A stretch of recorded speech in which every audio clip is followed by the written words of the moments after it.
Hey guys, welcome. We're going to do 11.1, and this is on areas of parallelograms and triangles. We are going to, for the rest of the year, talk about area, perimeter, volume, and surface area. So a lot of you will feel pretty comfortable, I think, with this. But the first thing we're going to do is look at perimeter and area of parallelograms. And so we have a parallelogram here. Remember, a parallelogram is a quadrilateral with two pairs of opposite sides parallel. And you can see that they have the markers here that say that the left and right sides parallel and the top and bottom are parallel. And then we have a height represented here. And because that's a dashed line, that's not actually part of the parallelogram. But we measure height of a parallelogram between two opposite sides.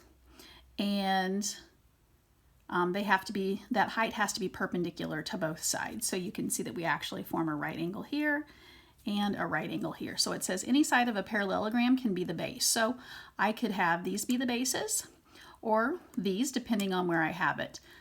In this particular case, we say that these are the bases because the height is drawn in perpendicular to those.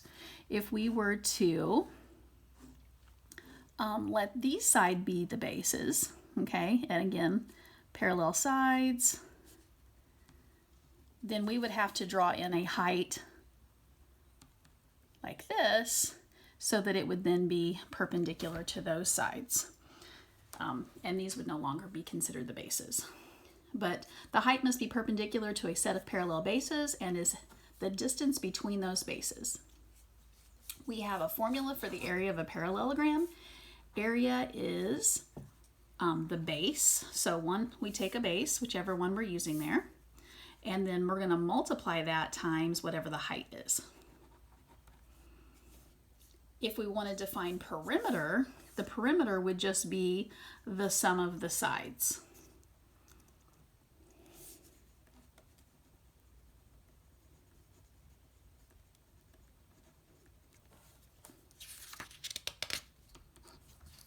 So we're going to do a couple of those.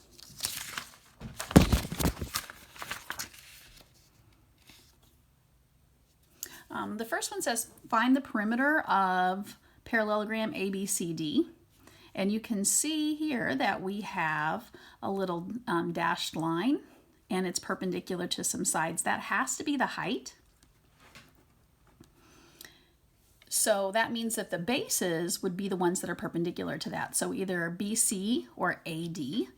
Opposite sides are parallel and congruent, so this would also be 10 inches. It doesn't matter which side we use for the base, so I'll just make this side the base. But again, the base and height must be perpendicular to each other. The perimeter, we're wanting a perimeter and area. So perimeter is the sum of the sides. We already determined that both sides here were 10. And then we have side DC, so its opposite side, which is AB, would also be 4 inches here. So for the first one, the perimeter, we're just going to take the sum of the sides and add them up. So we have 4 inches plus 10 plus 4 plus 10. And so the perimeter is 28 inches. For the area, we take base times height. Well, the base we identified as 10 inches. The height is 5 inches. And so when we multiply that together, we get 50, and then inches times inches is inches squared. So the perimeter is 28 inches, and the area is 50 inches squared. For the next one, we have a parallelogram, and this side the height is drawn on the outside. You can see on the first one the height was drawn inside the parallelogram. Here it's drawn on the outside. And it's okay to do that. We just go from one side directly perpendicular to the opposite side. And so since they went from this point, the perpendicular part was not going to land inside the parallelogram. So what they did is they extended, kind of it's a pretend extension here of the bottom. So this would be the height. And this would be our base because it's perpendicular to the height. We don't want to go out here and add 7 because that's not actually part of the parallelogram. So this is our base. For the perimeter, which I'm going to do first, I want the sum of the sides. Well, I have this is 23, but I don't know what this side is yet. I know that this opposite side is 23 feet.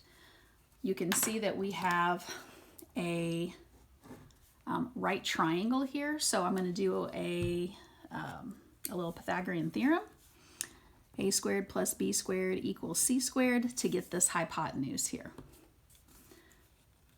So we'll let a be 24.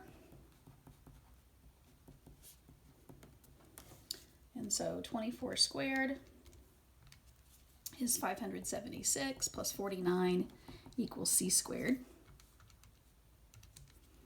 And so c squared is equal to 625, and we're going to go take the square root of that, and the square root of 625 is 25. So the hypotenuse here, which is one of the sides of the parallelogram, is 25 feet, which makes the opposite also 25 feet. So for my perimeter, I'm just going to go around and add up the sides. 23 feet plus 25 feet plus 23 feet plus another 25 is going to be 96 feet. So I'm not squaring there because I did not multiply. And now the area, again, is base times height. And the base we determined was 23 feet. The height is 24 feet. And so we'll multiply those two together. That's 552. And then feet times feet would give us feet squared. So that's the area of that parallelogram. Okay, so that's how we do perimeter and area of parallelograms. The next one is triangles.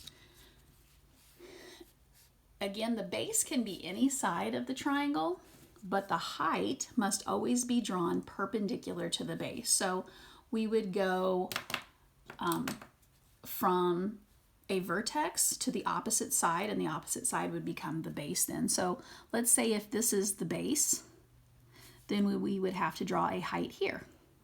Okay. If this were the base, then the height would start from the opposite vertex, and we would have to draw it here. So it just depends on which side the base is, but you always draw the height then from the vertex to that base. It says the base of the triangle can be any side, but the height must be an altitude drawn from a vertex and perpendicular to the base. Again, for perimeter of a triangle, we're going to take the sum of the sides. For area, we're going to have 1/2 of base times height. And in the homework, we're going to do a little investigation that talks about how this is related to some other things that we know. In figure 3A, we want to find the perimeter and area of the triangle. So we have a triangle here.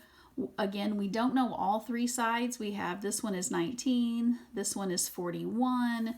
We don't know this side, so we're going to have to figure out that for perimeter. We do have the height drawn in here. Remember, a height is perpendicular to the base. So I'm going to let this be the height. And then this is the base of my triangle. Again, I don't want to add the 27 to that because that's not actually part of the triangle itself. So this is the base. I'm going to use my right triangle, and a squared plus b squared equals c squared.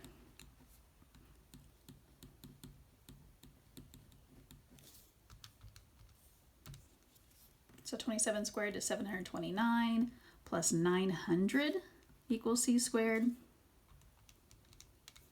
That's 1629 is equal to c squared.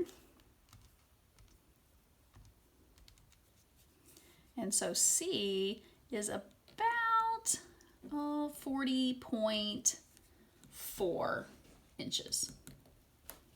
About 40.4 inches.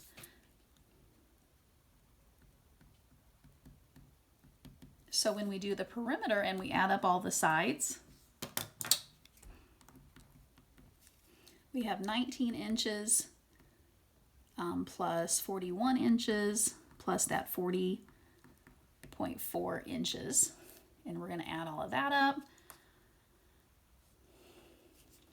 That's 100.4. It's approximately, because this is an approximated value. Approximately 100.4 inches is the perimeter. And then the area is 1/2 the base times height, which we already determined base and height. So I'm going to take half of 19 inches times the height, which is 30 inches. And we're going to get 285 inches squared. Again, inches times inches is inches squared. And then for 3B, we have a right triangle. We can't find perimeter yet because we're missing this side, and this is also the height. So we want to use Pythagorean theorem to help us get that value. So we'll say that h squared plus 29 squared is equal to 35 squared, because 35 is the hypotenuse. 29 squared is 841. 35 squared is 1,225, and then I'm going to subtract 841 from both sides. And that's 384, and then we're going to take the square root of both sides. And that's about 19.6 centimeters. So that's the value that we're working with for the height. So for the perimeter, we're going to add up the sides. 29 centimeters plus 35 centimeters plus 19.6 centimeters. Again, this is an approximation, so that means that our perimeter is also approximation. And we're going to add all of those up, which is about 83.6 centimeters. Then for our area, we have 1/2 the base times the height. So we found the height. This is our height. And so the height and base are always perpendicular, so this must be the base. Our base is 29 centimeters. Our height is about 19.6 centimeters, which means that the area is also going to be an approximation because we used an approximation for our height. And I get about 284.2 centimeters squared. Okay, so there's our finding area, our perimeter and area of triangles. Okay, and I'll have a little activity for you to do on the next page.